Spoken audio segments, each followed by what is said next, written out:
Buenas, vamos a seguir con los temarios pendientes dentro de los que entra nistagmo. Iniciando con la definición, donde nistagmo es el movimiento rítmico y anormal del ojo, con un movimiento ocular lento que va a alejar el ojo del objetivo, seguido por un segundo movimiento que devuelve el ojo al objetivo, que es más rápido. Entonces, tiene distintas formas de presentación, puede ser horizontal, puede ser vertical, torsional o combinarse estos movimientos. Puede ser brusco, llamado así por la fase rápida o pendular, puede tener una amplitud y frecuencia variable, puede empeorar o mejorar con la posición de la mirada o aparecer al cubrir un ojo, que sería el latente. Esto contrasta con las oscilaciones sacaicas, que se definen como movimientos oculares rápidos, sin intervalo intersacaico, que van a llevar el ojo al objetivo visual. Hablando ya de la epidemiología, tenemos que la prevalencia del nistagmo se estima de 24 por cada 10.000 pacientes, con una leve predilección por la ascendencia europea. La prevalencia de la enfermedad infantil pediátrica es de 17 por cada 10.000 y la frecuencia del nistagmo adquirido se estima de un 17% en niños, por el contrario en los adultos es del 40%. En este gráfico podemos evaluar las causas de nistagmo, síndrome de nistagmo infantil, en donde vemos las distintas causas. Vemos que la barra blanca es pacientes mayores de 18 y la barra oscura es menores de 18. Perdón, la blanca es menores de 18 y la oscura es mayores.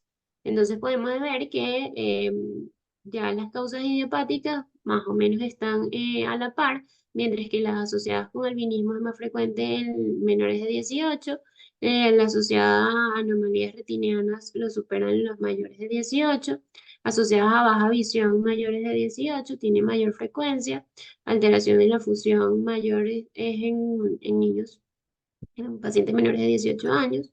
Y ya la causa neurológica vemos como ya lo supera mayores de 18 años por causa de tipo esclerosis múltiple, EBC u otras. Los tipos clínicos de nistagmo, bueno, tenemos que el nistagmo va a comenzar con un movimiento lento para apartar la vista del objetivo visual y el segundo movimiento devuelve la mirada al objetivo visual. Entonces vamos a iniciar con el nistagmo pendular. Aquí vemos en el diagrama la forma de la onda y vemos cómo clínicamente cómo se evidenciaría. El segundo movimiento en el caso de este nistagmo es lento y se dice que el nistagmo puede ser pendular. El nistagmo comienza como un movimiento lento al apartar la vista del objetivo visual y el segundo movimiento devuelve la mirada al objetivo. Y si este segundo movimiento es rápido, el nistagmo ya se denomina espasmódico. Dentro de otros tipos de nistagmo vemos que las formas de la onda del nistagmo van a tener una amplitud que podemos ir viendo en las distintas presentaciones.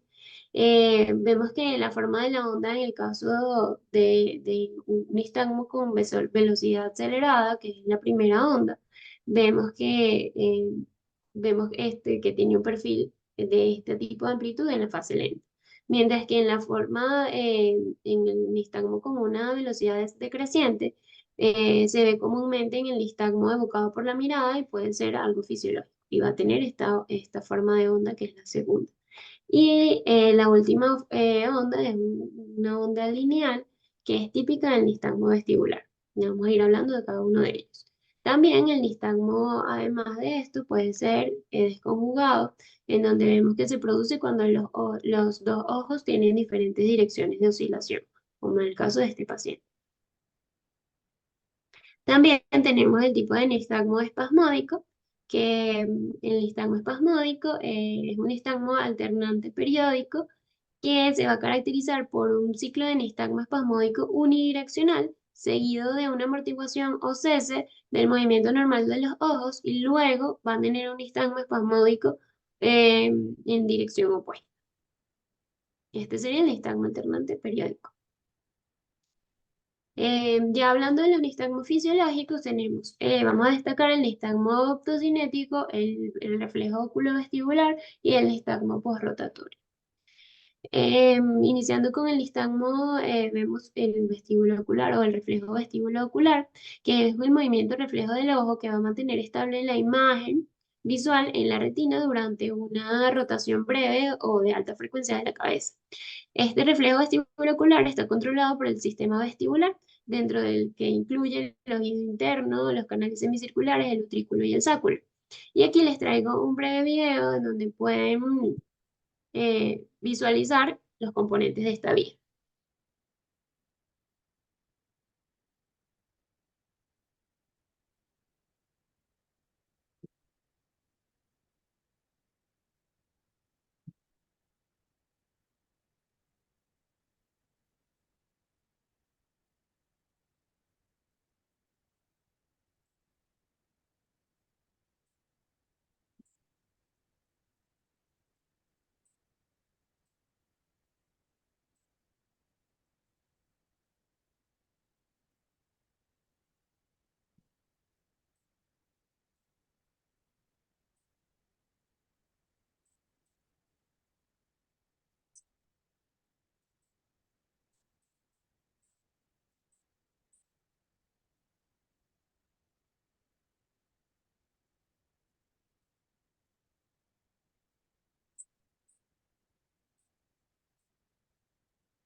Y mientras que tenemos que en el nistagmo optocinético es un movimiento fisiológico en donde en respuesta a campos visuales grandes y movimientos, entonces en el movimiento inicial va a ser un movimiento de persecución suave seguido de un movimiento contraversivo sacádico que va a devolver la mirada a la posición principal o a la dirección de interés visual que serían las líneas.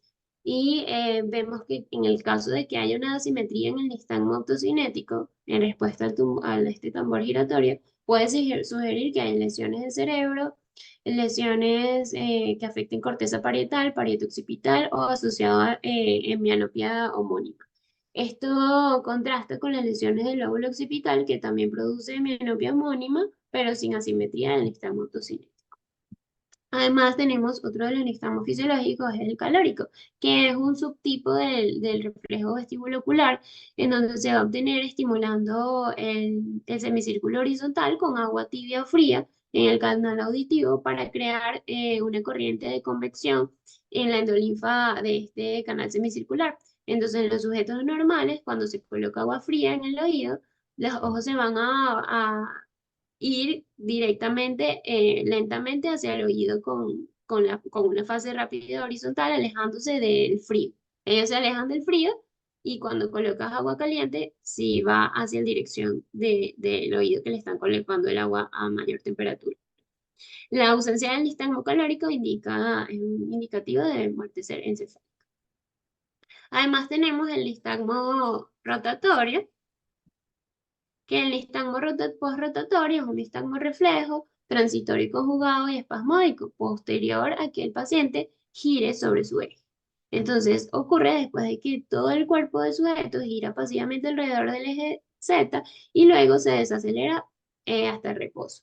El nistagmo que se produce en esta situación tiene una fase rápida en el sentido contrario a la dirección de la rotación anterior y se acompaña de una ilusión somatogiral en donde el paciente tiene una sensación de rotación en el sentido opuesto a la dirección de la rotación original. Este nistagmo se debe al movimiento de la cúpula de los canales semicirculares de esta endolinfa en respuesta a la rotación y desaceleración de la rotación. Recordemos que dentro de estos canales semicirculares hay líquido que va a hacer este estímulo y va a generar este reflejo. Ya después destacamos el nistagmo de inicio temprano.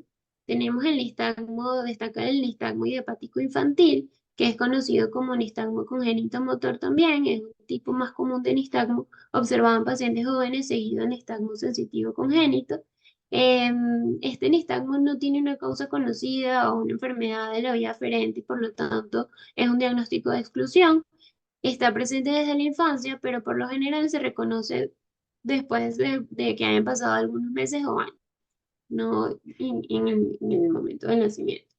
Es casi siempre bilateral, conjugado y se presenta en el plano horizontal, incluso si el paciente tiene la mirada hacia arriba o hacia abajo, con poca variabilidad, lo que contrasta con la presentación variable del spasmus mutans, que ya vamos a ver. Entonces aquí hay unas siglas mnemotécnicas que te ayudan a tener las características del nistagmo idiopático infantil, que es congénito, en donde vamos a ver la C, en donde el paciente bueno, este nistagmo va a mejorar con la convergencia. El paciente no va a tener oscilopsia, que es como esta ilusión en donde el paciente siente que hay movimiento de la imagen, pero en realidad es una sensación visual que él está teniendo producto del nistagmo. En este caso no está presente. La N, en donde hay una zona donde hay como un punto nulo en donde se amortigua el nistagmo. En la G, en donde vemos que la posición ocular puede modificar la amplitud del nistagmo, en donde hay una igual amplitud y frecuencia en ambos ojos, en donde la visión cercana y la convergencia puede mejorar el nistagmo y de que tiene una inversión del nistagmo optocinético, que es característico, T, en donde eh, el movimiento de la cabeza puede tener un punto nulo del nistagmo a que sea abolido con el sueño y L de que puede ser latente el nistagmo.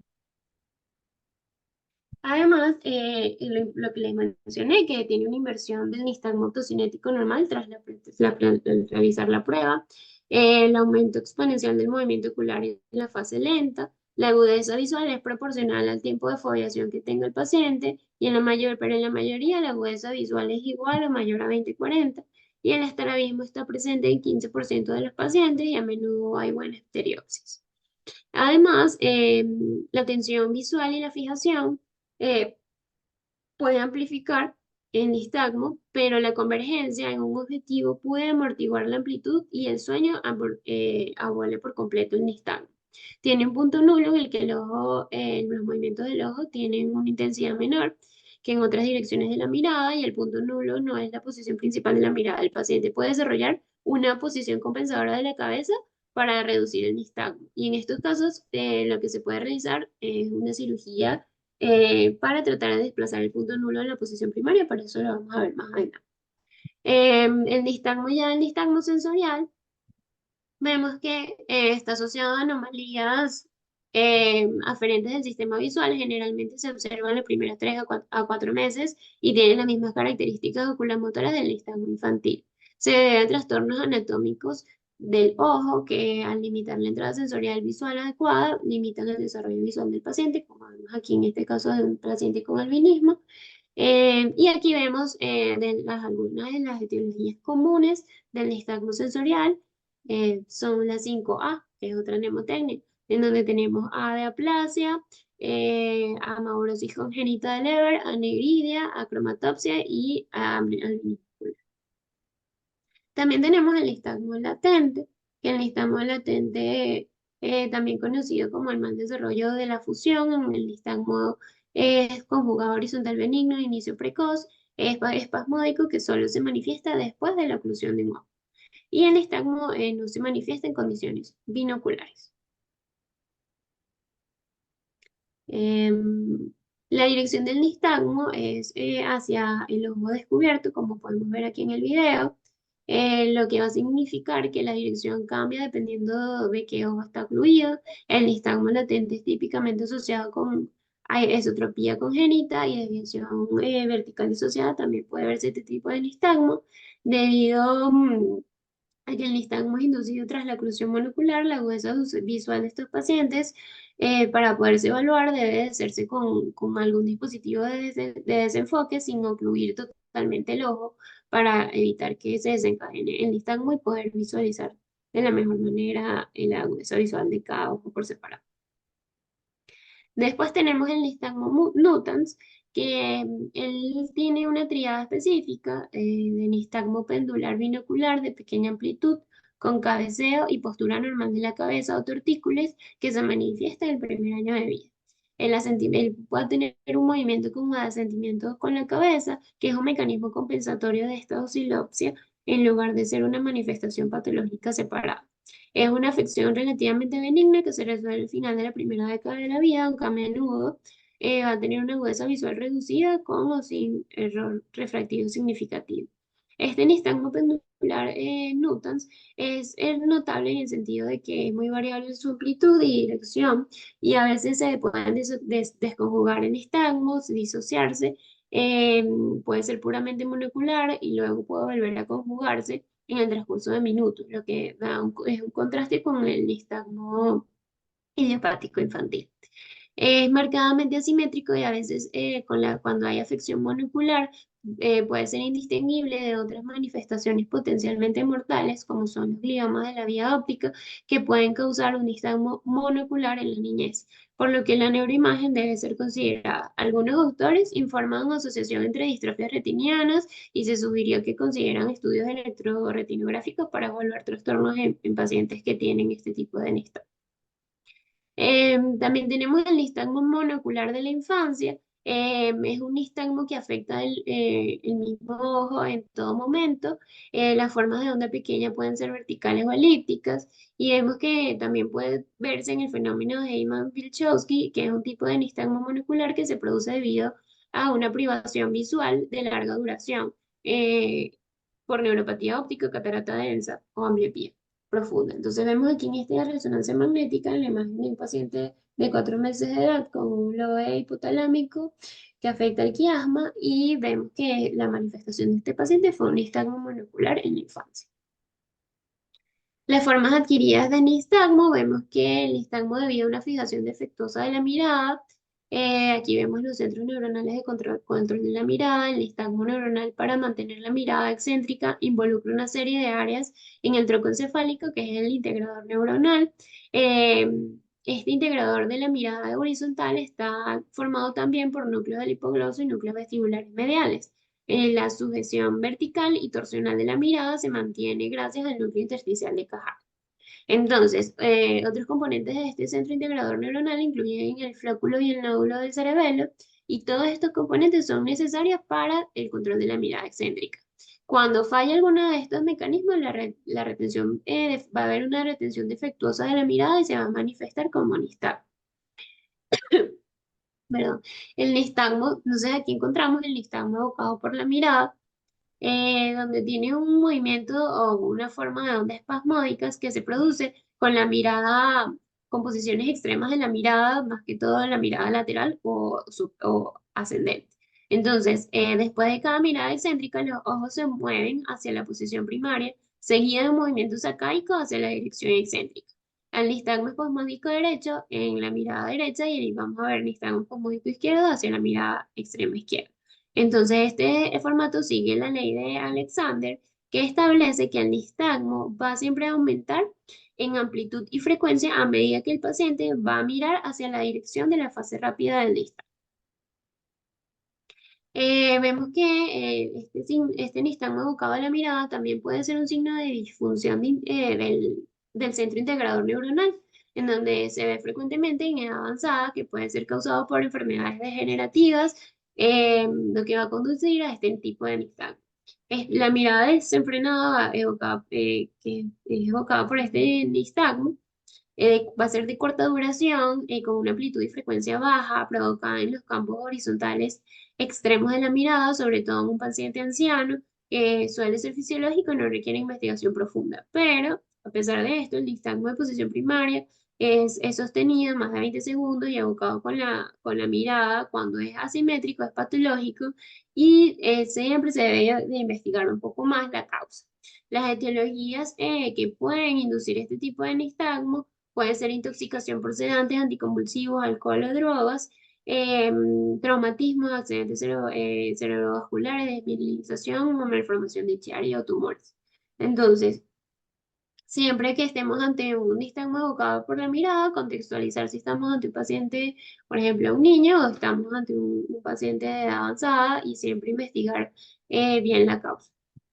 Aquí en esta resonancia magnética tenemos un paciente de 11 años con un tumor rhabdoide teratoide atípico que comprime la médula ventral y causa este tipo de nistagmo que otra persona puede verlo como fisiológico, pero en este caso es debido a un tumor. También tenemos el nistagmo de rebote, que es una variante del nistagmo evocado por la mirada, que se debe a cuando el sujeto reanuda la mirada primaria después de un periodo de retención de la mirada excéntrica.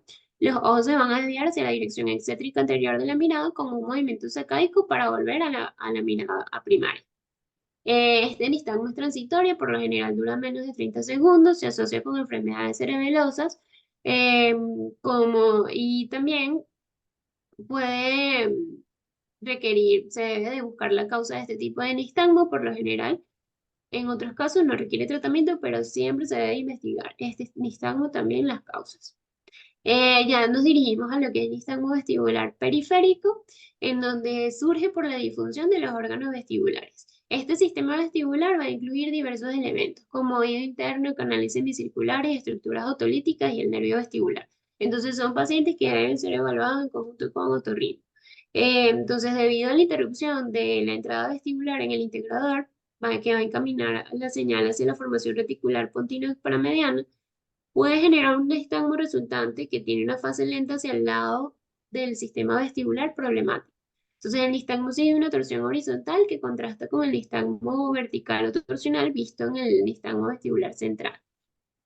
Los síntomas, los pacientes además pueden tener síntomas asociados como vértigo, náuseas, vómitos, oscilopsia, que es esta ilusión visual que tienen los pacientes, tinnitus y a veces incluso pérdida de la audición.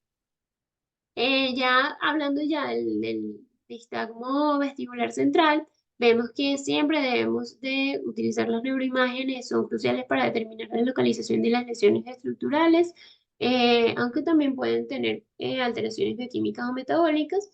Si los pacientes presentan un nistagmo excéntrico de pequeña amplitud y el paciente puede estar visualmente asintomático, pero aún tener otros signos asociados del tronco encefálico cerebeloso, debemos estudiar con mayor profundidad con neuroimágenes. Y la neuroimagen es crucial para determinar la localización de las lesiones estructurales etiológicas, aunque hay que tener en cuenta las patologías bioquímicas y metabólicas. Entonces aquí podemos ver dónde estaría la lesión dependiendo del tipo de nistagmo que encontremos. Tenemos el nistagmo de Brooks, en donde vamos a ver que podemos tener una lesión a nivel cerebral por pontina, o meningiomas también pueden ser frecuentes. Vemos que el downbeat, el nistagmo downbeat o decreciente, podemos ver lesiones a nivel de la médula cervical, malformación de Chiari o alteración, alguna afección cerebral. Vemos que en los upbeat o nistagmos ascendentes vamos a tener ya lesiones en la fosa posterior, ya en la médula, ya en la parte caudal, daños en el área tegmental o algún daño en el cerebelo. Cuando vemos en el caso del nistagmo torsional, ya a nivel cerebral podemos tener lesión. Vemos que en los nistagmos provocados por la mirada podemos ver también lesiones a nivel del quiasma óptico, como ya les mencioné. Los nistagmos periódicos alternantes pueden tener también en la fosa posterior lesiones, en el tracto vestibulocular y en el cerebelo o el cerebro. También vemos que en el caso del nistagmo eh, que se mejora con la convergencia, podemos tener otro tipo de lesiones. ¿Ok? En el nistagmo pendular ya afecta, puede ser por neuritis óptica, esclerosis múltiple, afectar cerebelo, cerebro o por ceguera. Y en el nistagmo disociado ya, cuando hablamos de vemos un nistagmo disociado, ya siempre sospechamos que hay una afección del fascículo longitudinal medio. Aquí les traigo un cuadro comparativo entre lo que es el nistagmo, las características del nistagmo periférico y el nistagmo vestibular periférico y vestibular central, en donde vemos que en el periférico vemos que si hay severidad del vértigo o no. En el periférico es más severo el vértigo, mientras que en el central puede ser medio. Mientras que cuando hablamos de que el nistagmo es puramente horizontal, eh, puede tener una involucración de que sea torsional, es raro en el periférico, puede ser común en el central. Mientras que un nistagmo mixto horizontal y torsional, con componente horizontal y componente torsional, es común en el periférico y no es común en el central.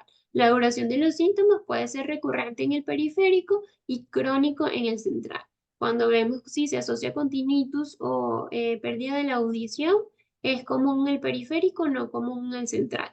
Cuando es puramente vertical o torsional, es muy típico del central, es muy raro del periférico. La fijación visual puede hacer que mejore el periférico, pero no cambia el central. El Dix-Hallpike es una maniobra de reposición del vértigo y vemos que en el caso del paciente con un nistagmo vestibular periférico, vemos que con esta maniobra puede mejorar después de 20 segundos. La duración puede durar un minuto y es fatigable. Mientras que en el central vemos que va a desencadenarse con una duración más de un minuto y no es fatigable. ¿Cuáles son las causas comunes del nistagmo vestibular periférico? Bueno, la laberintitis, síndrome de Meniere, trauma, toxicidad. Mientras que las causas del nistagmo vestibular central ya es de mielinización, algún evento vascular cerebral, eh, y, y esas serían las diferencias. Ya después tenemos el nistagmo de Bruns, que es una combinación del nistagmo vestibular periférico y central debido a que hay afección de dos vías neuronales. Aquí está afectado los flóculos cerebelosos y los componentes vestibulares periféricos del cerebelo. Entonces se van a manifestar con un síntoma, puede ser un síntoma de un tumor angulopontino, eh, mayor de 3,5 centímetros. Inicialmente va a tener una afección periférica, en donde el paciente va a tener un deterioro del nervio vestibular. Entonces, la primera fase del movimiento oscilatorio es hacia el lado de la lesión. Iniciando la segunda fase con el sentido contrario, que es rápido y correctivo, es un nistagmo rápido de pequeña amplitud, alejado de la lesión. Después tenemos el nistagmo downbeat o nistagmo decreciente. Va a tener una fase rápida descendente, es más común de los nistagmos vestibulares centrales. Su forma de onda de nistagmo es espasmódica, comienza con un movimiento ascendente de los ojos, corregida con un movimiento sacáico descendente. Y se acentúa con la mirada hacia abajo y también por la mirada lateral hacia abajo, pero también se amplifica por la convergencia. Se puede observar un nistagmo evocado por la mirada y nistagmo de rebote concomitantes. Aquí están una serie de causas de este tipo de nistagmo que debemos de tener conciencia de este tipo de patologías, como lesiones a nivel de la unión cervicomedular, tumores del foramen magnum, malformación de Arnold-Chiari, desmielinización, trauma craneal, toxicidad, degeneración espinocerebelosa, encefalitis, síndrome paraneoplásico, deterioro nutricional, también y puede ser idiopático. Después tenemos el nistagmo Orbit, que es un nistagmo conjugado puramente vertical que se manifiesta con la mirada primaria, con un lento descenso de los ojos corregido con un rápido movimiento sacádico ascendente. Los pacientes pueden experimentar oscilopsia vertical. Las lesiones estructurales en el tronco encefálico o el vermis cerebeloso anterior pueden causar este tipo de nistagmo, y las causas incluyen enfermedades desmielinizantes, accidentes cerebrovasculares, tumores, degeneración cerebelosa o puede desencadenarse por tabaquismo. También tenemos los nistagmos torsionales, en donde los ojos con nistagmo torsional tienen una intorsión o extorsión de fase rápida que suele ser conjugada y simétrica. El nistagmo puramente torsional, sin componentes vestibulares verticales, va a indicar un defecto en el tronco encefálico. Y la torsión con un componente vertical indica una lesión en mesencéfalo. El diferencial puede ser un evento vasculocerebral, enfermedad desmielinizante o malformación de Chiari. La neuroimagen siempre es importante en este caso. Después tenemos el nistagmo en balancín y hemibalancín, que el nistagmo en balancín es un subtipo de nistagmo torsional, tiene un movimiento pendular y desconjugado de los ojos, en los que uno eleva y distorsiona mientras que el otro deprime y extorsiona. El nistagmo del hemibalancín es similar, pero con una forma de onda de sacudida en vez de pendular.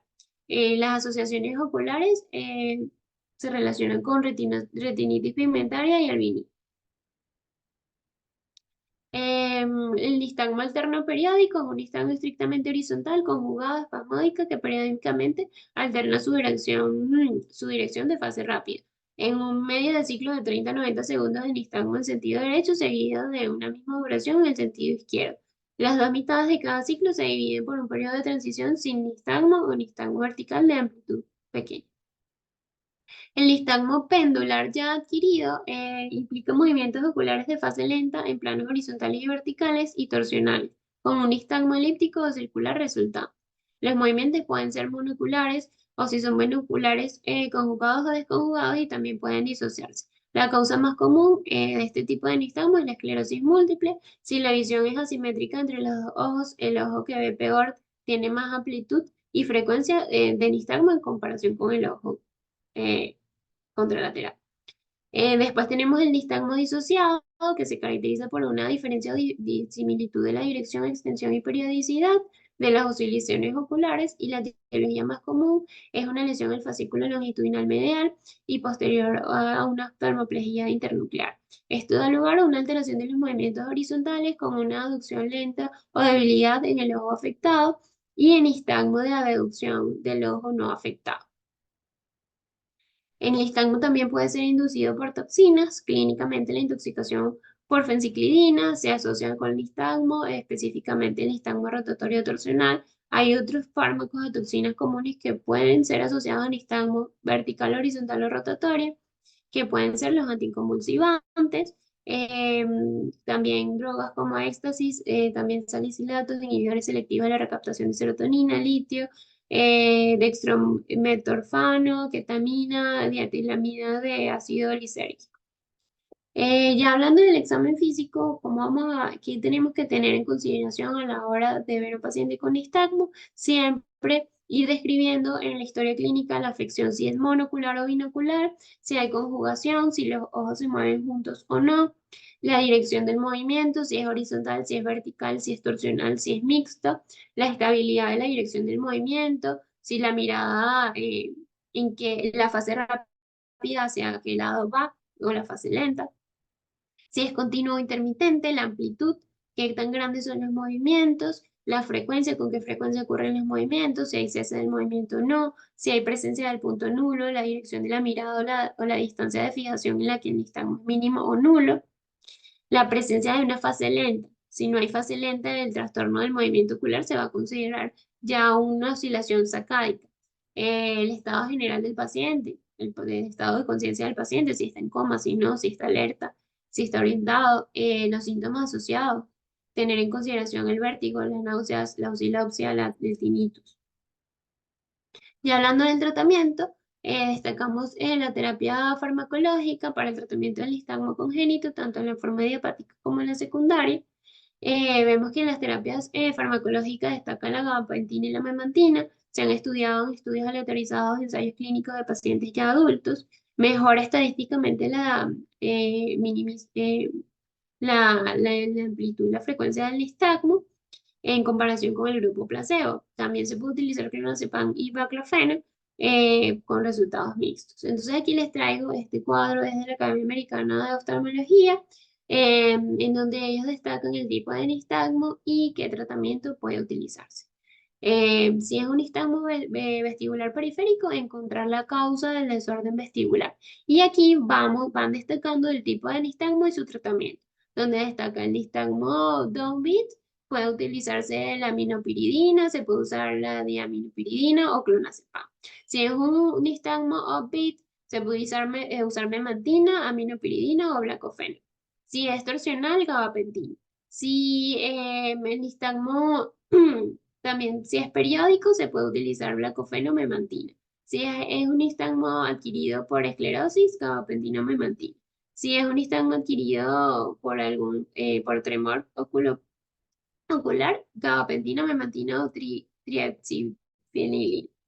Si es un nistagmo infantil, se puede utilizar gabapentina, memantina, acetazolamida o brinzolamida. Y también un tipo de nistagmo que es el oculoplasticatorio, pueden ver qué tipo de estudiar. Hablan de que puede ser con este tipo de antibiótico pudiese mejorar. En la toxina botulínica, Vemos que también se han realizado ensayos para utilizar la toxina botulínica, en donde se han realizado inyecciones en el espacio retrobulbar para tratar el nistagmo. Si bien algunos pacientes informaron mejoría de la osilopsia, pueden tener efectos secundarios como tos y diplopia, empeoramiento paradójico de la osilopsia debido a la limitación del reflejo vestibulocular. Tratamientos ópticos, bueno, destacan siempre corregir las ametropías del paciente. Hablan de que los nistagmos, el uso de lentes de contacto puede ser más útil en los de montura.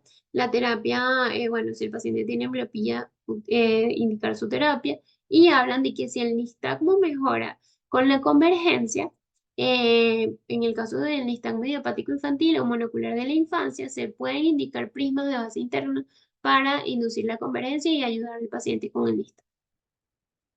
Ya hablando de la cirugía se puede hacer cirugía de los músculos extraculares como tratamiento, dentro de lo que destacan el procedimiento de Anderson Kettlesbaum, que desplaza mecánicamente el punto nulo de la posición cardinal horizontal a la posición primaria. Se puede realizar procedimiento equivalente para pacientes con istmo vertical y más recientemente se va a utilizar la tenotomía de cuatro músculos y la reinserción y transposición también se ha comprobado que es eficaz. Ya vamos a ir describiendo cada uno de ellos. Antes de hablar de la cirugía muscular, vamos a hablar de este avance nuevo que es la prótesis oculomotora magnética. Bueno, esta